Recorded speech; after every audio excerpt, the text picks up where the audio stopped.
Hello friends, অন্তিম পালির ছাদ বাগানে আপনাদের সবাইকে স্বাগত। আর আজকে এই যে নিয়ে এসেছি ঘর থেকেই লাউ গাছের মহৌষধ। আপনারা অনেকেই দেখেছেন যে বস্তাতে এই 1 মাস আগে মাত্র আমি একটা লাউ গাছ বসিয়েছিলাম, তাতে খুব সুন্দর একটা লাউও ধরে গেছে। গাছের গ্রোথও কিন্তু বেশ ভালোই রয়েছে। তো এই যে ঘর থেকে আমরা কিন্তু সত্যি সত্যিই গাছের মহৌষধ তৈরি করে নিতে পারি খুব অল্প অল্প জিনিস দিয়েই, একেবারে যেগুলো আমরা ফেলে দিই, কোনোই কাজে আসে না আমাদের ঘরের, আর সেগুলোই হতে পারে আমাদের গাছেদের জন্য মহৌষধ। তো আজকেও আমি নিয়ে এসেছি দুটো জিনিস, তাই দিয়েই আমি বানাবো গাছের মহৌষধ। আর এই মহৌষধ আপনারা কিন্তু বিভিন্ন গাছে দিতে পারেন, যেমন ধরুন লাউ, কুমড়ো, চাল কুমড়ো, তারপর এই যে উচ্ছে, শসা, তারপর বেগুন, বিভিন্ন গাছে আরও দিতে পারেন, যেগুলো মোটামুটি অনেক দিন ধরে স্টে করে যে গাছগুলো, সেই সব গাছেই কয়েকদিন পর পর এগুলো দেওয়া যেতে পারে। তো আপনারা দেখে নিলেন আমি দুটো জিনিসই মিশিয়ে নিয়েছি। কি দুটো জিনিস মিশিয়ে নিয়েছি সে তো অবশ্যই বলবো। আর তাতে একটুখানি জলও দিয়ে নিতে হবে, কারণ বেশ অনেকখানি আছে, একটু কিন্তু জল মিক্সড করেই দেব। আর এর মধ্যে রয়েছে যেটা আমরা সবাই মোটামুটি জানি, যে ভাতের মার খুব ভালো লাউ গাছের জন্যে। তো ভাতের মার রয়েছে 3 দিনের মনে হয়। আর আরেকটা যেটা লাল ঢাললাম ওটা হচ্ছে মাছ ধোয়া জল, বেশ অনেকটাই মাছ ধোয়া জল রয়েছে। তো দুটো মিক্সড করেই কিন্তু গাছের খুব সুন্দর পুষ্টিকর একটা খাবার আমি বানিয়ে নিয়েছি।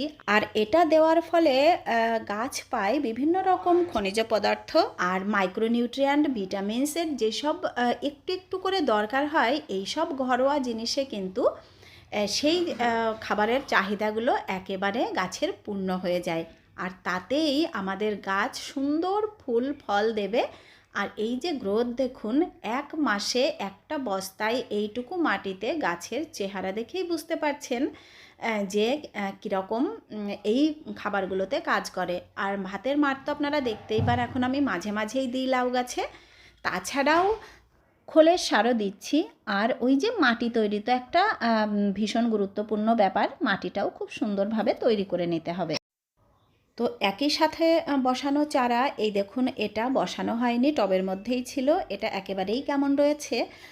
তো ওটাকে দেখে আবার এটা আমি বসিয়েছি। আসলে লাউ কুমড়ো এগুলো তো অনেক দিন ধরে হয়, তো ভাবছি যদি এটা এখন গ্রোথ হয়ে, বলা যায় না আবার খুব সুন্দর হতেও পারে।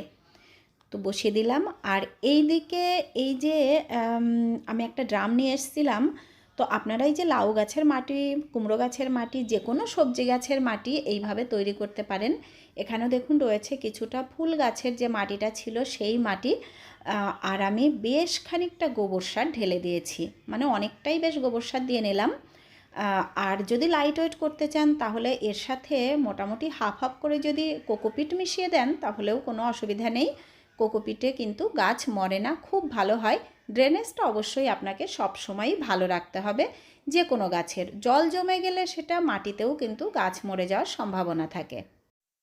তো আমি তো বিভিন্ন রকমভাবে মাটি তৈরি করে যেখানে যেমনভাবেই বসিয়েছি, লাউ তো সারা বছরই টুকিটাকি এখন হচ্ছে। একটাই কিন্তু খেয়াল রাখতে হবে, মাটিটা যেন ঝুরঝুরে হয়। আর এই দেখুন এই সারটা কিন্তু খুব ভালো রেডি হয়েছে, এটাই যে গোবর সার, একবারে মাটির মতো হয়ে গেছে। এটাই কিন্তু একদম ঠিকঠাক এই যে তৈরি গোবর সার। বাগানের কাজের তো শেষ নেই। এই দেখুন এদিকে এই ক্যারেটটাও চারপাশ দিয়ে প্রচুর মাটি এই যে বেরিয়ে যাচ্ছে বলে আমি ক্যারেটটা ব্যবহার করতে পারছি না। এটাকেও আবার ঠিকঠাক করে রেডি করতে হবে। তো এই যে আজকে যে সুন্দর একটা খাবার গাছকে দিয়ে দিলাম, এই রকম গাছের খাবার কিন্তু প্রতিনিয়ত আমাদের ঘরে তৈরি হয়। যেমন এই যে কিচেন ওয়েস্ট থেকে যেসব সার আমরা তৈরি করি, তারপরে ভাতের মার, চাল ধোয়া জল, ডাল ধোয়া জল, তারপরে আরও কত কি দেখবেন এরকম টুকিটাকি জিনিস। এই যে কলার খোসা থেকে অনেক পরিমাণে আমরা পটাশিয়াম দিতে পারি গাছকে। তো এগুলো ফেলে না দিয়ে যদি আমরা গাছের কাজে লাগাই, তাহলেই কিন্তু সেখান থেকে অনেকটা খাবার গাছ এই যে ঘর থেকেই পেয়ে যাচ্ছে। ব্যাস অনেকটাই ঘাস পরিষ্কার করে নিলাম। আর এই যে একটা সাইডেই রেখে দেবো, এখানেই সার হয়ে যাবে। আর এই যে এরকম বেড কিন্তু খুবই কাজের। আসলে মনে হয় একটু দামি বা কেনার সময় একটু আমাদের মনে হয় এত দাম দিয়ে এরকম একটা বেড কিনবো, কতদিন যাবে তার নেই ঠিক। তো নিয়েছিল এইটা 2600 টাকা। আমি অনেকবারই আপনাদের সাথে শেয়ার করেছি, কিন্তু এই 1 বছরে আপনি যদি সবজি করতে পারেন ভালো করে, তাহলে কিন্তু কত 2600 টাকা উঠে আসবে তার নেই ঠিক। এটা যে কতদিন যাবে সেটা তো এখনই গ্যারান্টি দিয়ে কিছু বলতে পারছি না, কারণ এই যে ব্যবহার করা শুরু করেছি আমি গত বছর থেকে, এক্স্যাক্ট মনে নেই কতদিন হলো। তো দেখা যাক কতদিন যায়, সেটা তো যত দিনে নষ্ট হবে তা আমরা দেখতেই পাবো। তবে আমার মনে হচ্ছে এটা আশা করতে পারি আমরা 5 বছর তো যাবেই যাবে। আর এদিকে এই যে বাদবাকি খাবারটা একটুখানি দিয়ে দেব বেগুন গাছে, যে বেগুন গাছে একটু দেব, একটু টমেটো গাছেও দিয়ে দেব, টমেটো বেশ ধরছে। একটু দিয়ে দেব কুমড়ো গাছে। আর এদিকের বেগুন গাছগুলোতেও বেশ বেগুন দিচ্ছে, এই যে এখানেও দিচ্ছে, তো এদেরকেও একটু খাবার দিয়ে দিই। এই যে বাইরের খাবারের সাথে সাথে যদি আমরা এরকম একটু ঘরোয়া খাবার দিয়ে দিই মাঝে মাঝেই গাছকে, তাহলে কিন্তু গাছ ভীষণ হেলদি থাকে।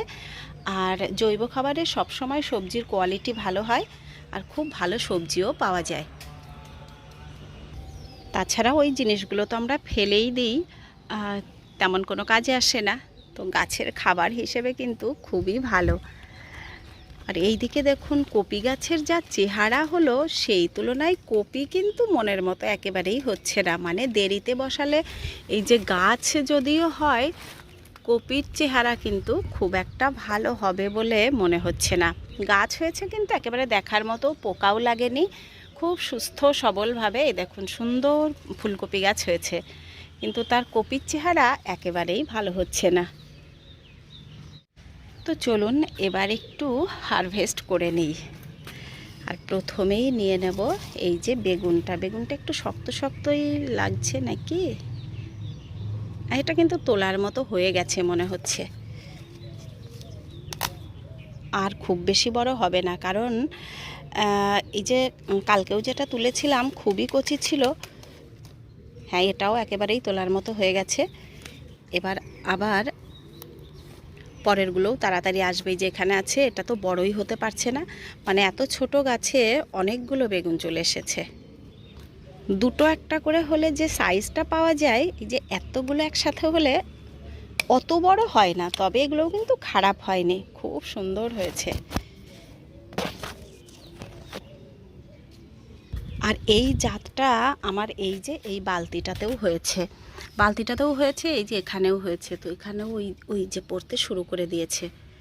তো বালতিটাতে বীজ রাখা তেমন কোনো ব্যাপার হবে না, কারণ হনুমানের ভয়ে এই যে ওই খাঁচাটার মধ্যে ঢুকিয়ে রাখলেই আমি পেয়ে যাব চারাটা, বীজটা। তো একটা বীজ তো অবশ্যই করব।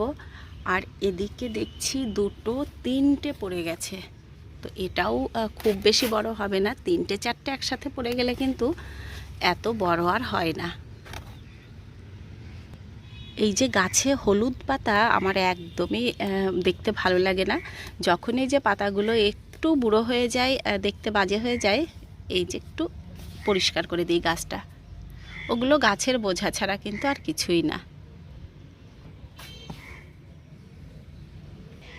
এদিকে এটা তো হলুদ হচ্ছেই না, এখনও কিন্তু সবুজই রয়েছে। আর এইদিকে আবার পড়তেও শুরু করেছে। যা, এটা দেখে মনে পড়লো টক দইটা আনতেই ভুলে গেলাম। ঠিক আছে, আমি কোনো একটা সময়ে এসে দিয়ে যাব। এই দিকে প্যাকেটের ভেতরে একটা বেগুন হয়েছে, এটা ভেতরেই থাক। আর ওই দেখুন এত দিনে একটা পাকা টমেটো আমার বাগান থেকে এই যে পেলাম। টমেটো কিন্তু এবার আমি এখন পর্যন্ত পাইনি। এই যে এদিকে সব হচ্ছে ছোট ছোট সবই।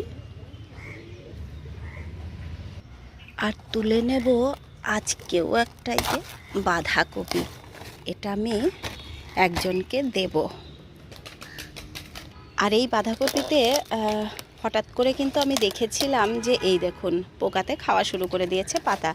তো তো সাথে সাথে আমি কিন্তু একটু সার্ফ গুঁড়ি আর একটু হলুদ গুঁড়ো একসাথে গুলে নিয়ে দিয়ে দিয়েছিলাম। দেখুন তারপরে একদম আর পোকা ধরেনি, আর কপিগুলো কিন্তু খুব সুন্দরভাবে রেডি হয়েছে। আর বাঁধাকপিতে দেখবেন পাতা খাওয়া, ওই যে এটা কিন্তু খুবই কমন, খুব ধরে এই পোকাটা। তো আপনারা যদি ওই ঘরোয়া কীটনাশকটা ব্যবহার করেন তাহলে কিন্তু এর হাত থেকে মুক্তিও পেতে পারেন। খুব টাইট আর খুব ভারী হয়েছে কিন্তু কপিটা। এদিক থেকে আর একটাও তুলে নেব, তবে এটা মনে হচ্ছে আর একটু বাড়তো, একটু ছোটই রইল। ঠিক আছে, তুলে নিলাম। এখনও অনেক বাঁধাকপি কিন্তু রয়েছে। এই যে বাঁধাকপিগুলোই অনেকই হয়েছে বলে কিন্তু আমি একটু সবাইকে দিতেও পারছি।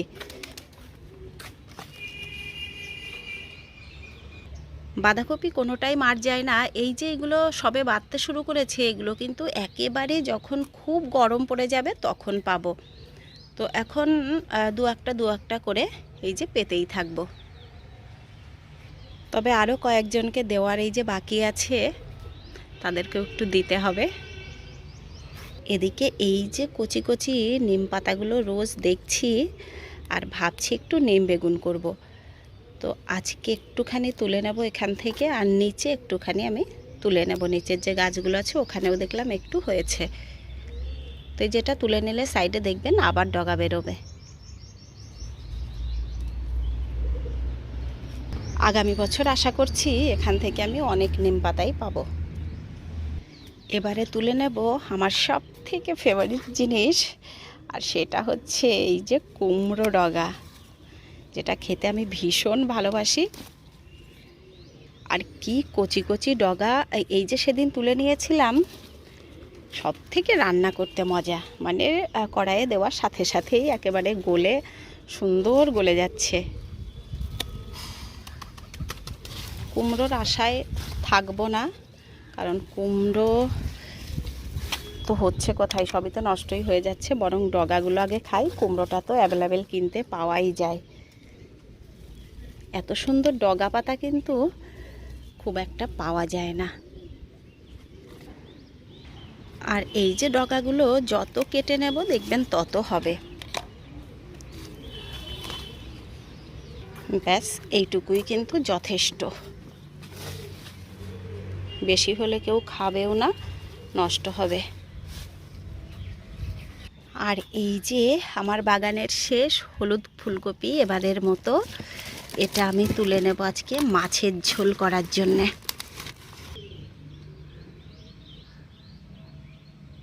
আর তুলে নেব এদিকে একটা ওলকপি। ওলকপিটা একেবারে লম্বা আনারসের মতো হয়ে গেছে।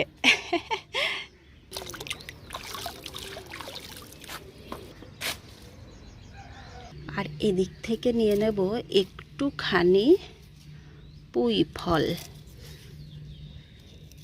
অনেকটা পেকেও গেছে।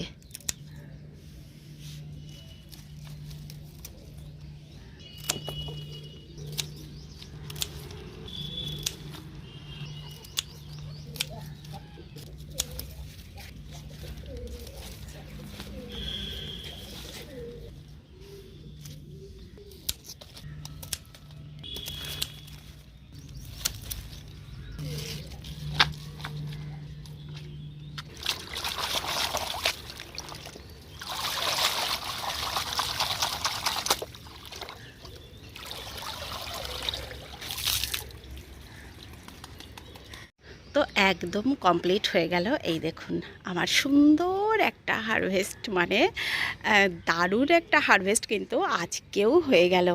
তো আজকে আমরা পেলাম ওলকপি, বাঁধাকপি, ফুলকপি, কপির 3টে আইটেমই আজকে থাকলো।